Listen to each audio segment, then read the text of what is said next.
हमारे ग्रामी कदर अहबाब अस्सलामु अलैकुम वरहमतुल्लाहि वबरकातुहू। फ़िक़्ह के नए दर्स के साथ आपकी खिदमत में हाजिर है।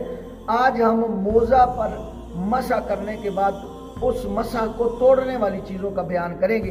याद रखें, 4 चीज़ें ऐसी हैं जिनसे मोज़ों पर मसा टूट जाता है। पहली, वो तमाम उमूर जिनसे वज़ू टूट जाता है उनसे मसा भी टूट जाता है। यानी किसी शख्स ने अगर मसा किया है तो जो है अगर उसका वज़ू टूट गया तो लाजमी बात है उसको दोबारा मसा करना पड़ेगा। जिस चीज़ों से वज़ू टूटता है उनसे उनका मसा भी टूट जाता है। और पाँव से मोज़ा उतर जाए तो मसा टूट जाता है। अगर पाँव का अक्सर हिस्सा मोज़े की पिंडली की तरफ निकल आए तो भी मसा टूटने का हुक्म दिया जाएगा। और इसी तरह तीसरा यह है कि मोज़ा के अंदर किसी एक पाँव के अक्सर हिस्से तक पानी पहुंच जाए तो भी मसा टूट जाएगा। यानी किसी शख्स ने मोज़ा पहना था, उसने पानी में पाँव रखा या कुछ किया तो वो अक्सर हिस्सा पाँव का गीला हो गया तो उसका मसा टूट जाएगा।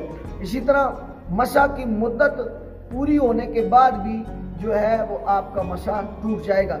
लेकिन अगर शदीद सर्दी के बायस पाँव ज़ाया हो जाने का खौफ हो तो जब तक ये खौफ ख़त्म ना होगा मसा करने की इजाज़त होगी।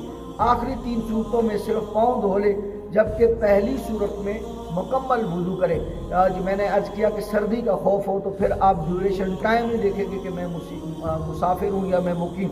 आप देखेंगे गिलगित बल्तिस्तान वाली तरफ जहाँ बर्फानी इलाके, वहाँ ऐसे होता है टेम्परेचर माइनस में होता है, तो उस वक़्त इंसान को एहतियात करनी चाहिए। जान बचाना अपनी फ़र्ज़ है। अल्लाह मुझे और आपको शरीयत मुतहरा पे अमल पैरा होने की तौफ़ीक़ अता फ़रमाए। अस्सलामु अलैकुम वरहमतुल्लाहि वबरकातुहू।